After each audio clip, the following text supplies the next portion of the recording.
Hello and welcome to our YouTube channel Asphodel Education Point.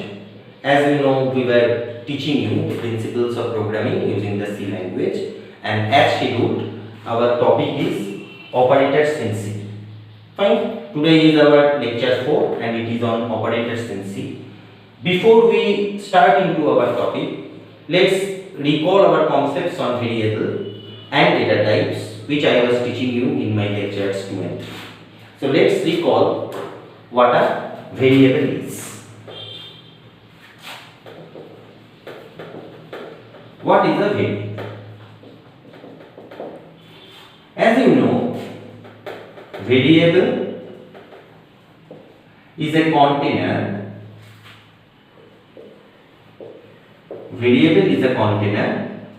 Okay, this is the basic thing, and it has three important qualities. Number one is that it can hold data. Second one is it can retrieve data.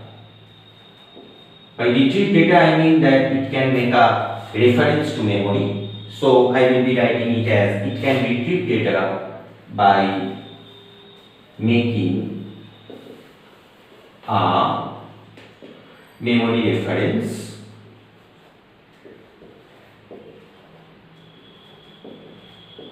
and thirdly we can manipulate data with the help of variables. So it is capable of manipulating data. So what is a variable? It is a container which can hold data, by the help of which we can retrieve data from the memory, and also we are capable of manipulating the data. These are the features of the variable. But how we can retrieve data by making a memory reference, or how we are capable of manipulating the data? Okay, that will be learned today in today's lecture. That variables cannot operate on their own. We have to manipulate data, to work on the variables, we need something called the operators. Okay, so operators always work on the data which is stored in the variable. Now data is governed by the data type which is declared when the variable itself is declared. Right, you know that what is the data type? The data type was something which determines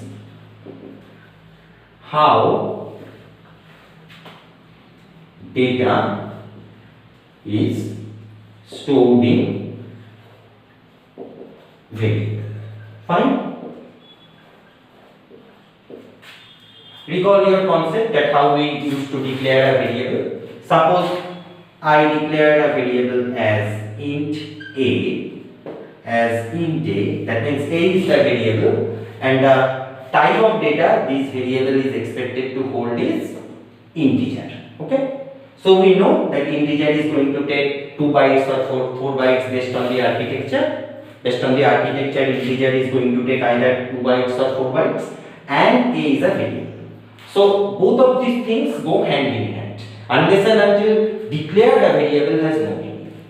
And now we will move into the concept of operators, that how these variables are used by the programmer with the help of the operators. We can manipulate the data which is stored in the memory. Okay, we can manipulate the data which is stored in the memory, and it is stored in the memory means it's stored in the variable, but the reference is made to that. That is why in the variable definition we have written that it can retrieve data, as well as by making a memory reference, as well as it's capable of manipulating the data. Okay, so I think it is very much clear to you. Now let's move into the concept of operators. Let me write this.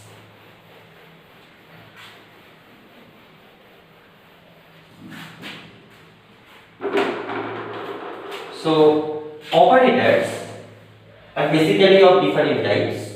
I will start with a particular type of operator in C, which is known as the arithmetic operator. Arithmetic operator. Okay. So all of us who are acquainted with basic mathematics know what are the arithmetic operators, right? They are very simple. They are addition, subtraction, multiplication, and division. So these are the four basic arithmetic operations which can be performed on the numbers, which can be performed on the variables as far as any programming language is concerned. So addition, subtraction, multiplication and division given by plus, minus. In computer, given by multiplication is given by asterisk and division is given by a slash. So these are the four basic arithmetic operators. Now they will simply work on the variables as, say, I have declared one variable as int a equal to 3. So, and say int b equal to 5. Okay. So int c is equal to a plus b. You see that I have used the addition operator to perform an addition on the variable a and b. Right? So this is how addition operator works. Similarly, these things can operate as a minus b, a asterisk b, that is multiplied by b, and a by b. Okay. So these are all about the arithmetic operators. Another arithmetic operator is also there, that is called the modulo. It is denoted by the percentage. Now what is modulo? Let's take this example. If we had taken some int d is equal to a modulo b, okay, then what will be the result? Then the result will be a modulo b, means b should be divided by a and the remainder will be taken. Okay, so the remainder, when a division is made, that will be returned. Fine. Suppose we have divided like this. Okay. So the remainder here is 2. So this will return 2. Or on the contrary, the opposite operation is to be performed. Like if I am having this, suppose it is 5 and this one is 3, then obviously this is 0 and the remainder. Okay, that is all about the modulo operator. That means it will return the not the quotient but the remainder. And in the normal division operation, it will be returning the quotient, whereas in the modulo division operation, this is modulo division, it will be returning the remainder. Fine. This is all about the arithmetic operators. Now we will discuss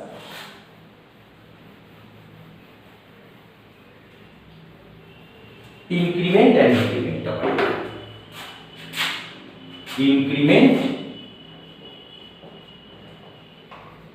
and decrement operator.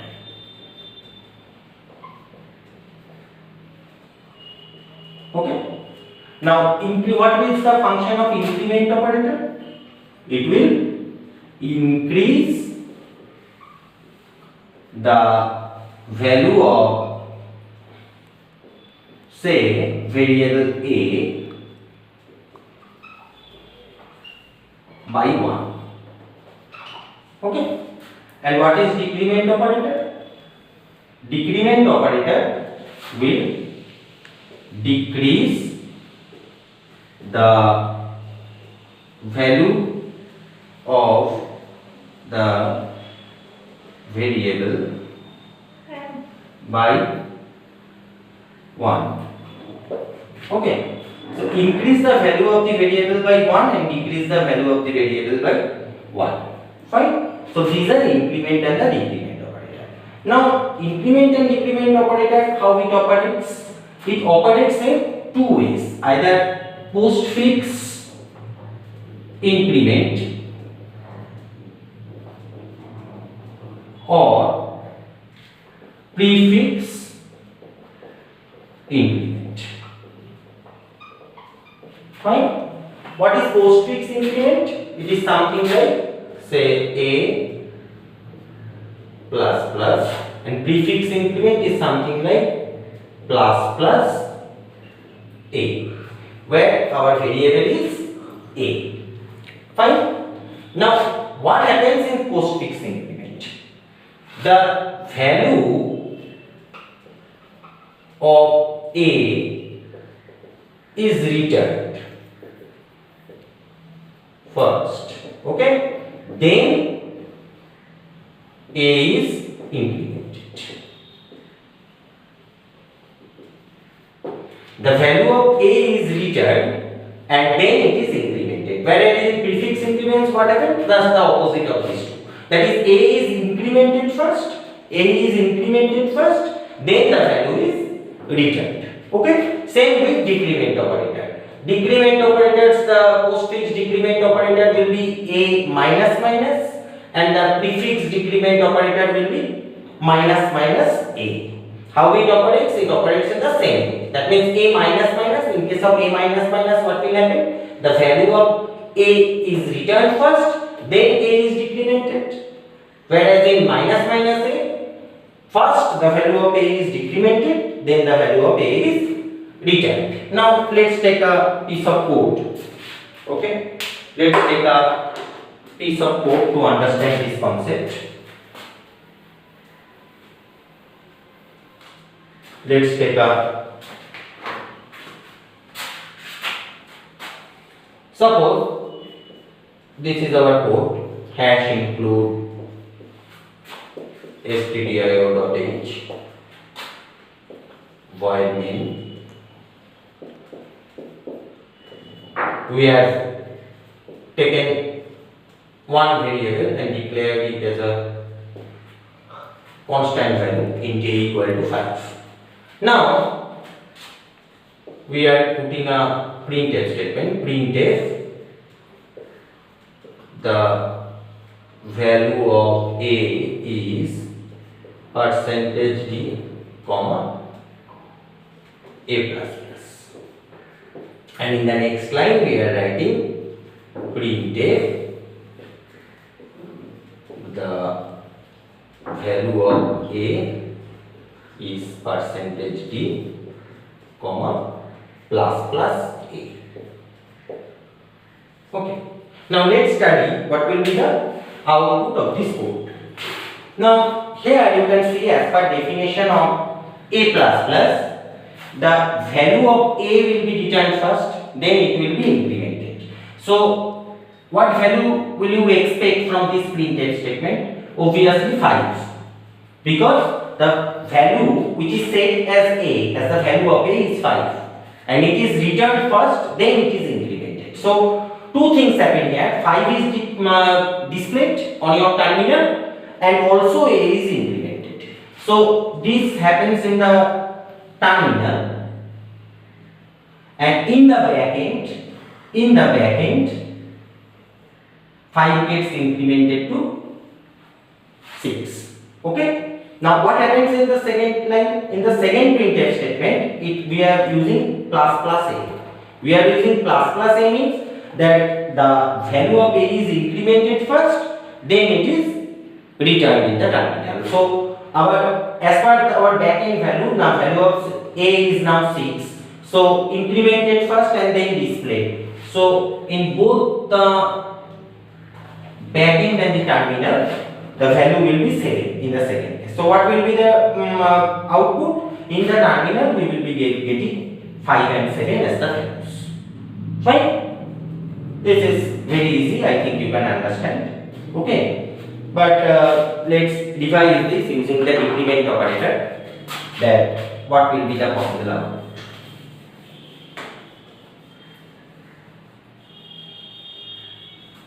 Okay.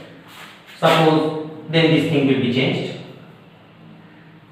This thing will be a minus minus and minus minus a. So very easy. In this printf statement, 5 will be displayed in the foreground, that is in your terminal. 5 will be displayed, and in the background it will be decremented, so it becomes 4. Now in the second printf statement, minus minus a will be executed first, so 4 becomes 3, and your back end will also be having the value of 3. So what will be the output here? It will be 5, 3. Fine. This is the utility of prefix decrement operator and postfix decrement operator. We will be using it depending on our need. If we want to increment before displaying, then we will be using plus plus a. Or if we want to decrement before displaying, we will be using minus minus a. If we want to display the value first, then want to increment, we will use a plus plus. If we want to increment first and then display, we will be using plus plus. So that is all about the increment and decrement operator. Fine? Okay. So we are done with this. Now the most interesting one. We will move into the bitwise operator. We already covered, remember, two of the different kinds of operators. One is the arithmetic operator and the increment operator. Now we will be moving into the bitwise operator. Okay? So bitwise operator, follow the board very carefully. We will be doing bitwise AND. Bitwise AND is given by this ampersand symbol. Next, bitwise OR, which is given by this pi. Okay, you will find it in your keyboard. Then bitwise NOT, we will later call this as the complement. Okay, it will be given by this tilde sign. Okay, you will find it in keyboard. Next is the bitwise XOR. Okay, this is given by the exponential sign. Finally, the left shift and the right shift. Left shift given by this symbol, and finally the right shift, which is given by this symbol. Okay, so let's study the operations. Now let's take a 4-bit number. Just for clarity, we are taking A equal to 1011, B equal to 1111. Fine. We will be ANDing bitwise, starting from the LSB to the NSB. Now what is the LSB here? LSB is this bit. Okay.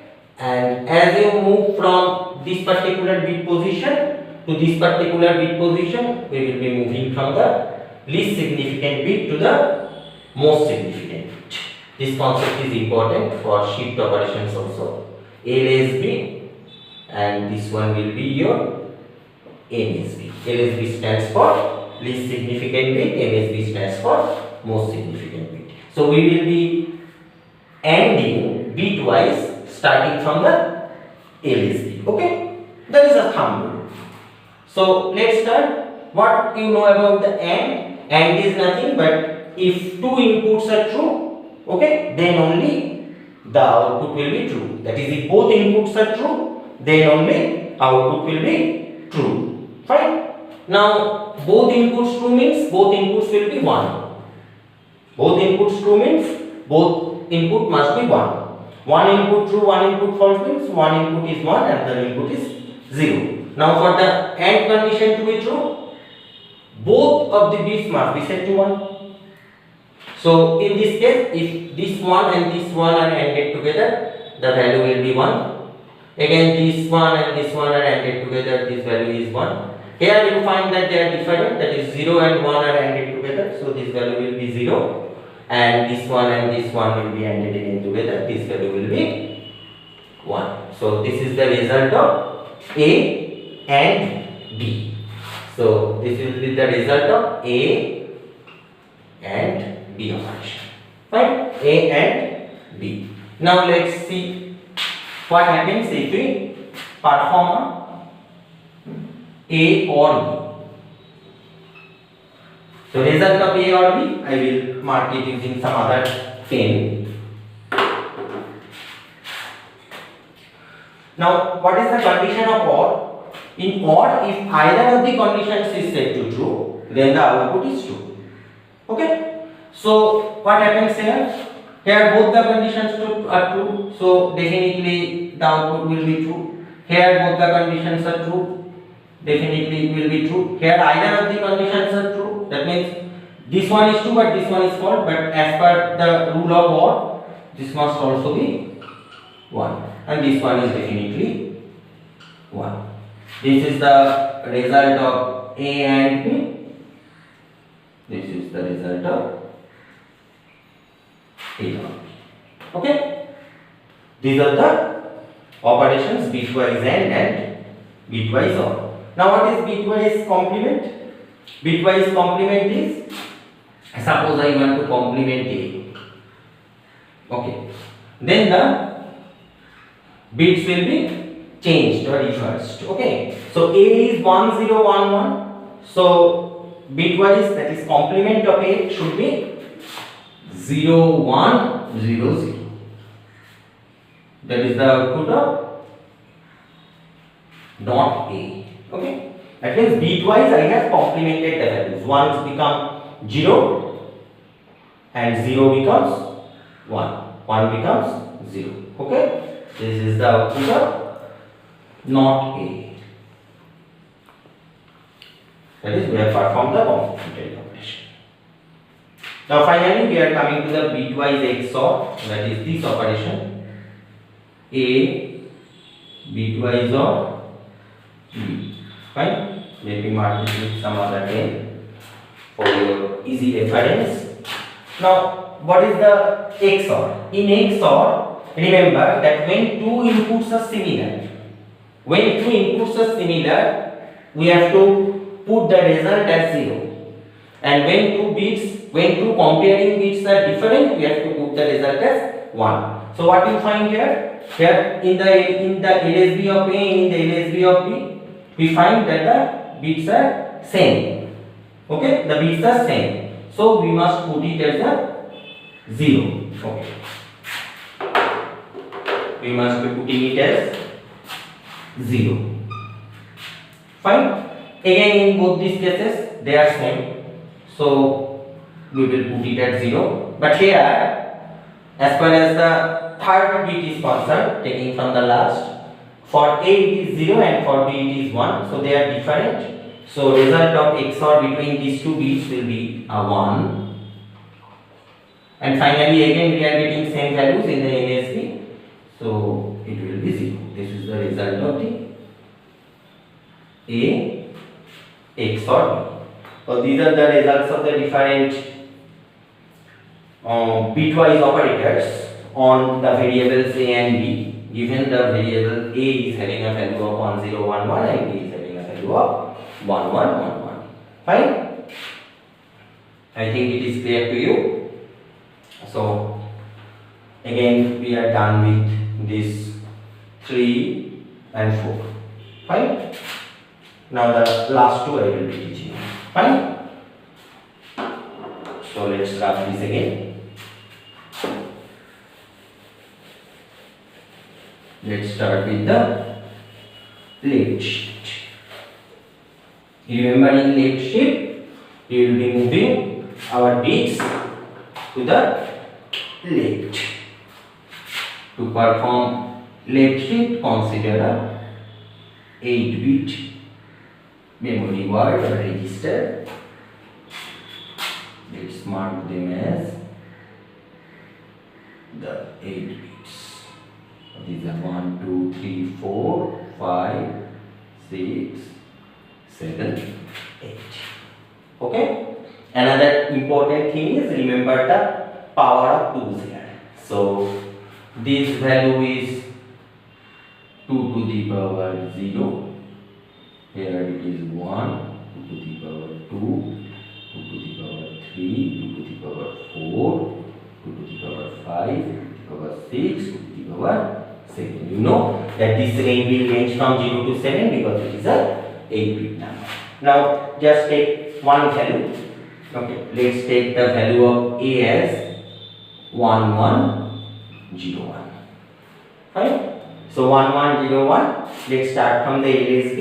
This value will be populated as 1, 0, 1, 1, and the significant bit should be 0 because the given number is 4 bits, but our register size is 8. Now what is this number in decimal?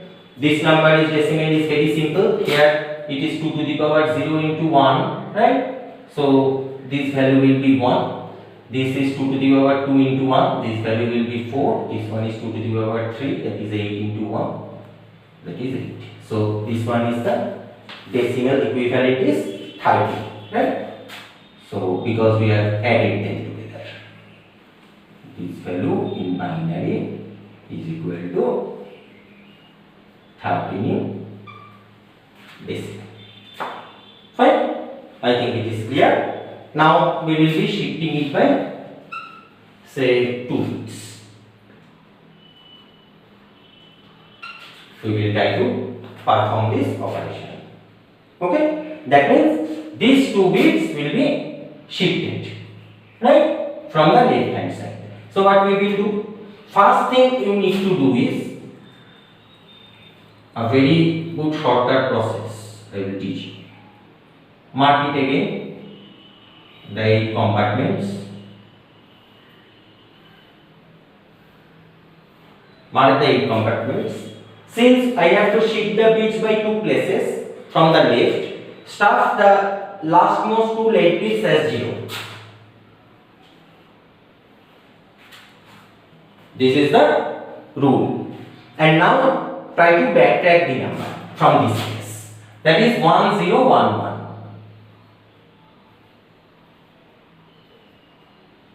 Fine. 1011.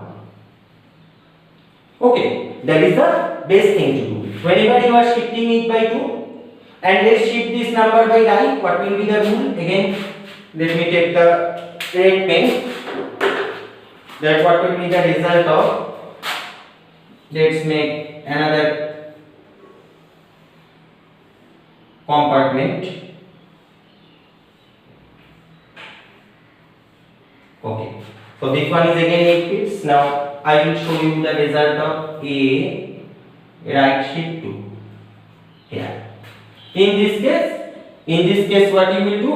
You will fill up the right bits because you are shifting right. So by 2, so these 2 bits will be start by 0. Then try to replicate the number here. So it becomes 0 0 0 0. 0 0 0 0 1. Okay. So this is the result of the right shift operation. What is happening in left shift? In left shift, the last 2 bits. Why last 2? Because I am shifting it by 2. The last 2 bits will be start by 0 and then you have to replicate the number. That is this one. 1 0 1 1. 1 0 1 1 0 0. These 2 bits will not be there because you have already start them with zeros. And in the case of A, right shift to fill the rightmost bits, okay, with the 2 zeros. Fine? With the 2 zeros and then replicate the whole number. Okay. Now let's convert these numbers into the decimal equivalent. Now when this number will be converted into the decimal equivalent, this place is 2 to the power 0. This place is 2 to the power 1. So this value becomes 2 to the power 0 into 1 plus 2 to the power 1 into 1. So it becomes 2 plus 1, that is 3. Okay. And what about this one? Again you put 2 to the power 0, 2 to the power 1, 2 to the power 2, 2 to the power 3, 2 to the power 4, 2 to the power 5. Okay. So this one becomes 2 to the power 2 plus 2 to the power 4 plus 2 to the power 5. So 2 to the power 2 is 4. 2 to the power 4 is 16. So 16 plus 4 is 20. And 2 to the power 5 is 30. So 32 plus 20 is 52. Okay. So this becomes 52 to the base 10. So the result of left shift on this number, which is decimal equivalent of 13, is 52. And result of right shift is 3. Okay, fine. Now let's check. There is a process to check. I will show you. Okay, since we are already done with left shift and right shift, I can safely remove this, and I will tell you the process of checking whether we are correct. You can easily check. For left shift, original number should be multiplied by 2 to the power n, where n equal to number of bits to be shifted.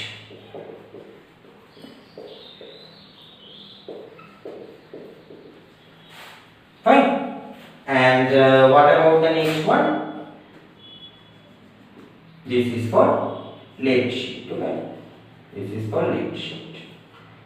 And for right shift, original number divided by 2 to the power n,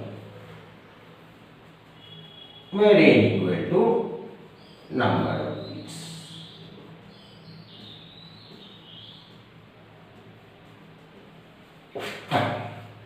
So let's check. So original number was 13, and we have to multiply 2 to the power. How many bits do you wanted to shift? 2. So it becomes 2 square. So it is 13 into 4, that is 52. Here you will get original number is 13 by 2 to the power 2, right? So it is 13 by 4. So see, this one is 3 point something, right? It will be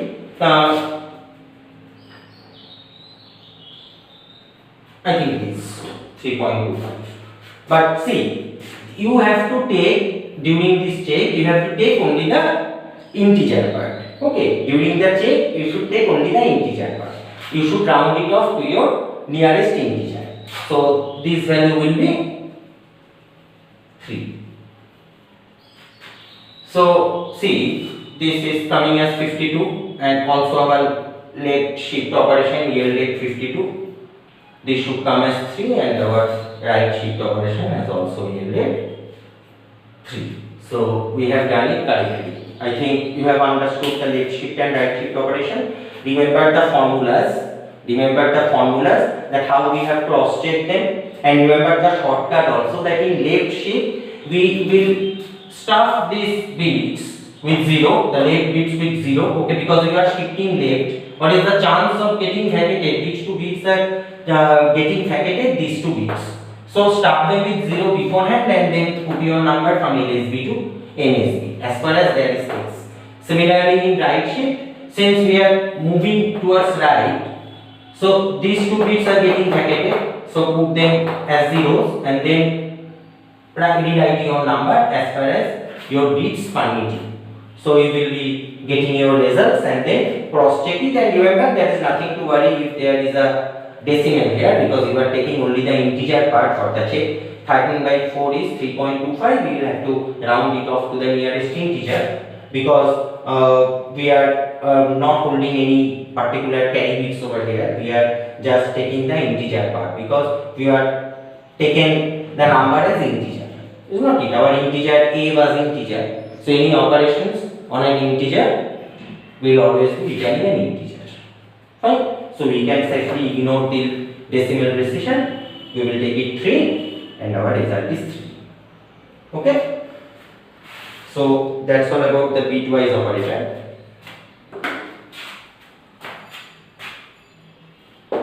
I am rubbing this.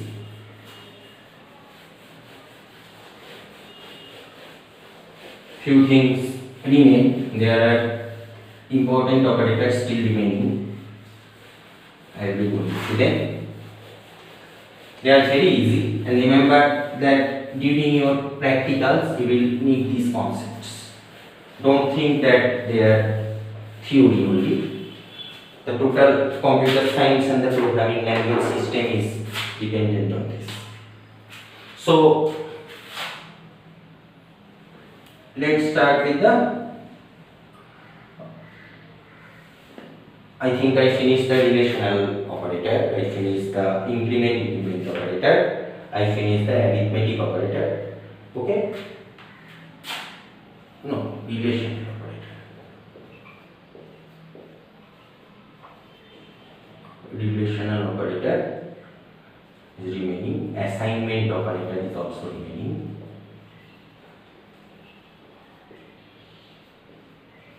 And logical operator is there. Yes, these are the things which still remain.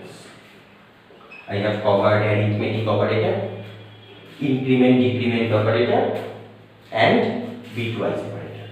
So let's come to the relational operator. Relational operator, see, these are the operators and how do they operate. I will be writing here operators, how they operate. Okay. So the first relational operator is double equal to. Okay. Then greater than, less than, greater than equal to, less than equal to, and not equal to. These are all the relational operators. How they operate means, suppose they will be working on two variables a and b. A equal to b, a greater than b, a less than b, a greater than equal to b, a less than equal to b, a not equal to b. So to check these operators, let's declare variable a and b. Int a equal to 10, int b equal to say also 10. Okay. Now we will be checking that how do these operators operate. Now in this particular case, a equal to b will return true because the value of a is exactly equal to value of b. So this one will return true. A greater than b, that is not true. So this thing will be returning false. Again, a less than b will be returning false. A greater than equal to b will be returning true. A less than equal to b will be returning true, and a not equal to b will be returning false. Understood how these operators operate? Because if this condition is true based on the value stored in these variables a and b, if a equal to b as per the value stored in the variables, okay, then that will be returning either true or false based on the operators you are being operating on these variables. Fine. This is all about the relational operators. Now we will go into the assignment operator.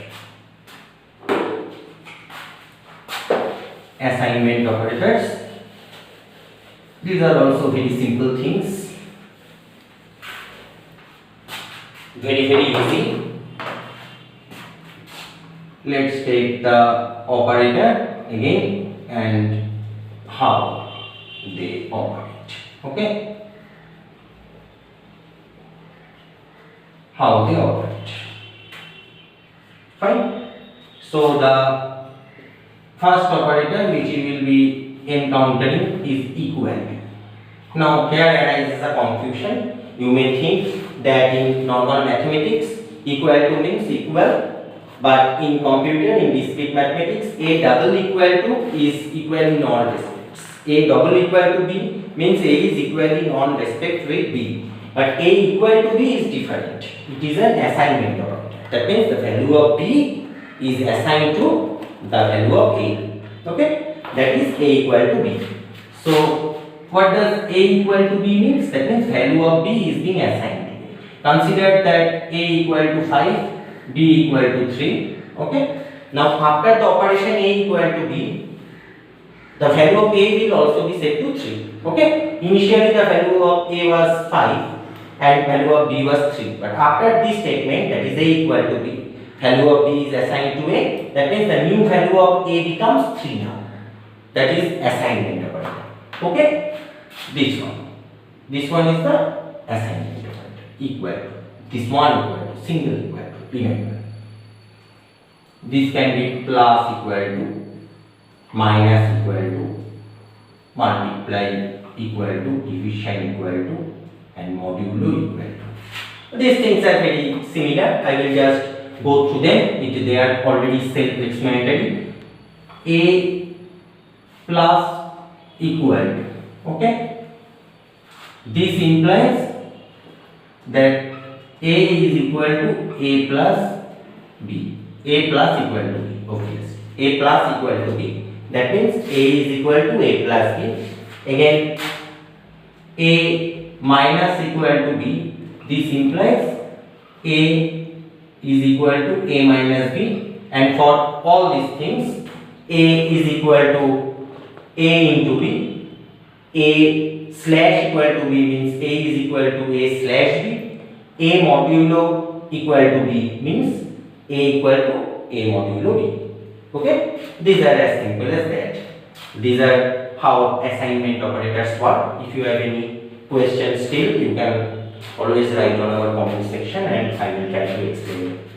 But these things I don't think there will be any question from your side because they are very easy. Right? Now come to the final part, that is the logical operator. Let's come into the logical operator. Primarily there are three logical operators. One is the logical AND.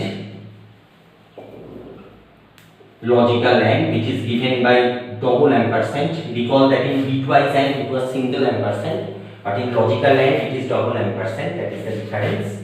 And also there are certain differences while computing them, when to use what, that you must remember. That was working only in case of that was working in bitwise operations. Okay, this will work on certain conditions. So in programming you will be using this logical AND more frequently than bitwise AND. So logical AND given by double ampersand, then logical OR. Okay, given by this, it was single pipe in case of bitwise OR. Okay, and NOT. Okay, that is given by this symbol, that is NOT.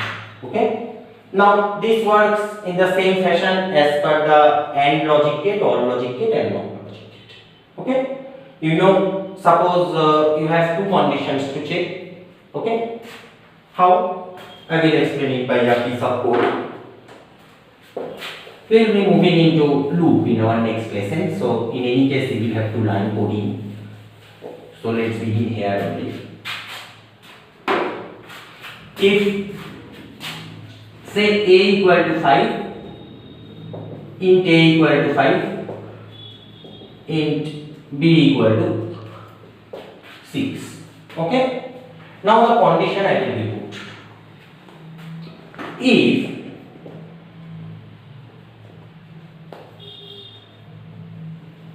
a equal to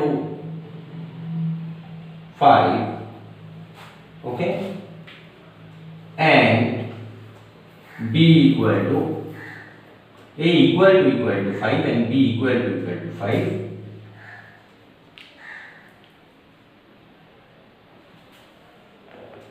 printf A and B are equal, else printf unequal.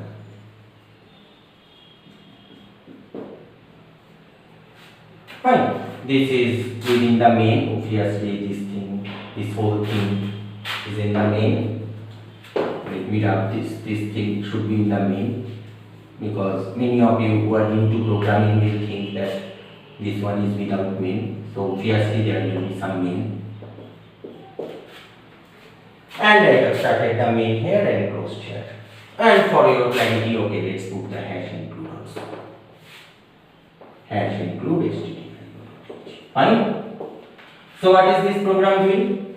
See, in the first instance, I have declared two variables A and B with the values as 5 and 6. That is 5 is assigned to A and 6 is assigned to B.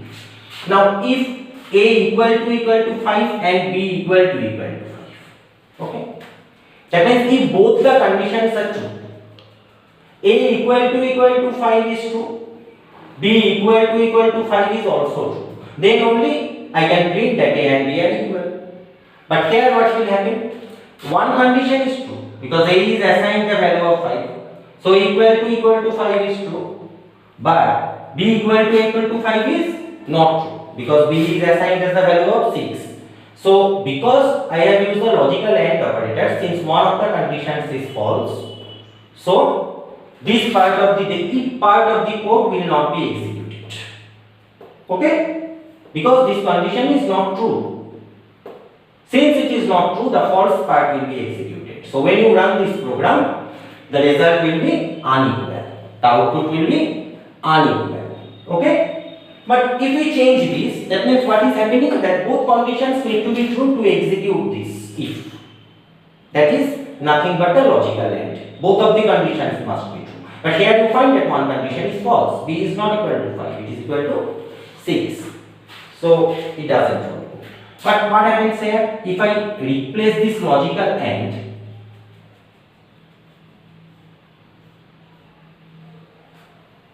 with an OR, with a logical OR, okay? Then you see that one condition is true, but the other condition is not true. Okay? But still the if part of the code will be wrongly executed. That means it will print that A and B are equal. It will print A and B are equal. It will not check that A and B are unequal because A is declared as 5 and B is declared as 6. Internally the compiler doesn't have this capability. You have to prove the correct logic behind it. So this kind of errors are known as the logical errors in programming. That is, there is no syntactical error.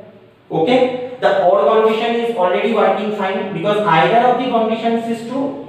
Then your if part will be executed. Now one condition is true here. So printf unequal, this part will completely be ignored because you are using wrongly the logical OR conditions within the if clause.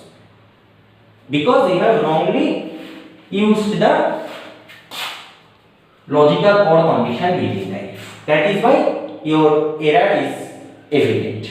Because compiler, the C compiler from its part, there is no syntactical error, but your program has logical error, and logical error is committed by this. But the main thing is that what I want to explain here, that within this if clause, since one of the condition is true, the block of code within the if is executed and the else part is ignored.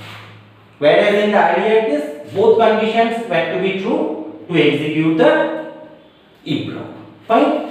So that is about the logical AND and logical OR. Finally, how the NOT operates. That is also, you have to handle this condition very carefully when you do programming because it can lead you to infinite loops if you don't use the NOT condition with proper logic. Okay, there must be some terminating conditions, otherwise your program will be into never-ending loop. Okay, and it can hang your PC.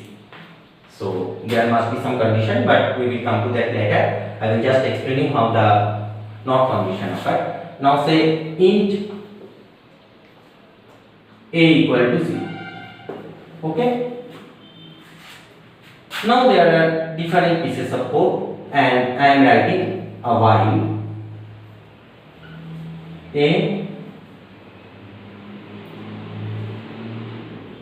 not a.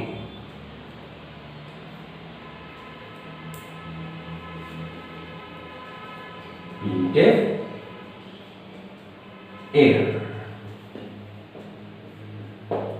Okay, suppose this is a piece of code which I have written. Means int a equal to 0 is the condition, is the declaration. Sorry, is the declaration that int a equal to 0. Now I am writing while not a. Then only the error will be given. So that means what I am in otherwise, if you say it indirectly, that I don't want anybody to change the value of a. Because if the value of a is not changed throughout the course of the program, then this block of code will never get executed, is not it? Because int a equal to 0 is the declaration, while not a. That means this value of a, I don't want anybody to change. If somebody happens to change it, then we will enter this and we will be given as a error. Okay? That means if we want the opposite conditions to get executed, we use the not. Means whatever we are given, we want to execute the opposite condition, exactly opposite of that condition, then we use the not condition. Okay? So that is about the not. We will learn about this when we will do practicals. Don't worry. Okay? These are just the theoretical concepts. In the next day, when I will be teaching you loop, I will try to do some practicals for you. Okay? Then you will understand how all these things work. Okay, so we are almost done with these things, like all the operators.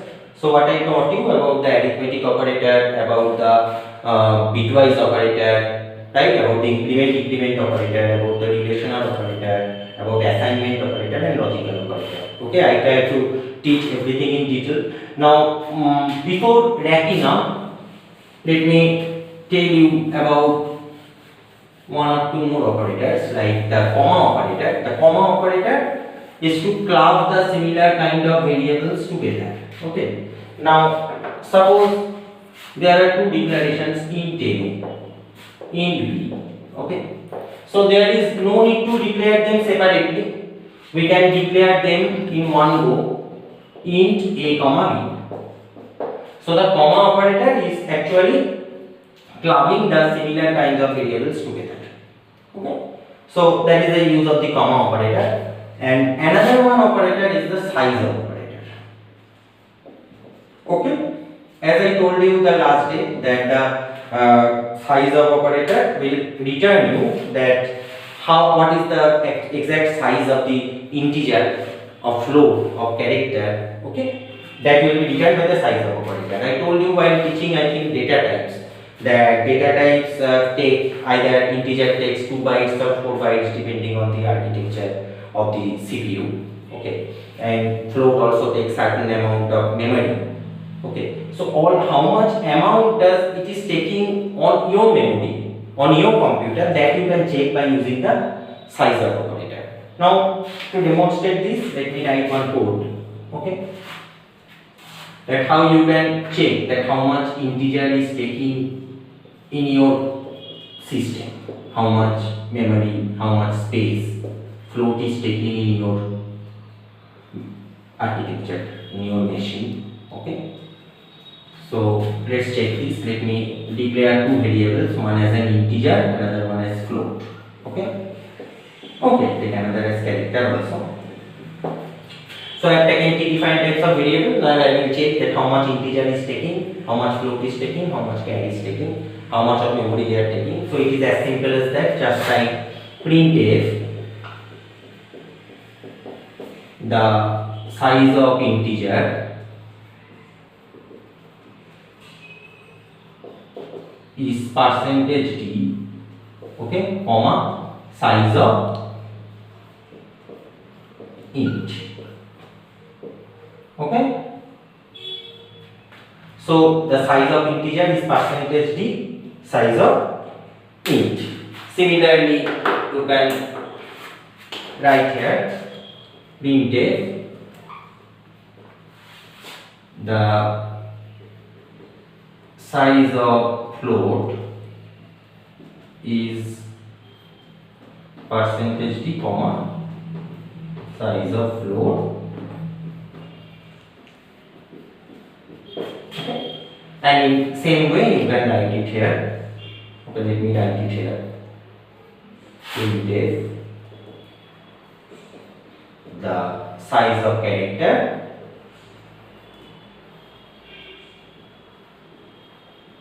is percentage d comma size of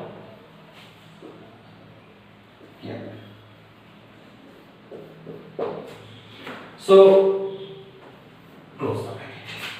So this is how you can get that how much integer is taking in your architecture, in your computer, in your machine, how much memory it is using, what is the size of float in your machine, what is the size of character in your machine. Now what is the size of operator doing? The size of operator is working as a function. It is taking your primitive data type as an argument, and it is returning its size. So here your primitive data type is integer in this case. So size of int means it is taking this primitive integer, this primitive data type as input to the function, as argument of the function, okay, and it is returning the size of integer. So if it is 4 bytes in your machine, it will return the size of integer is 4, okay. Again, if the size is 2 bytes, it will return the size of integer is 2.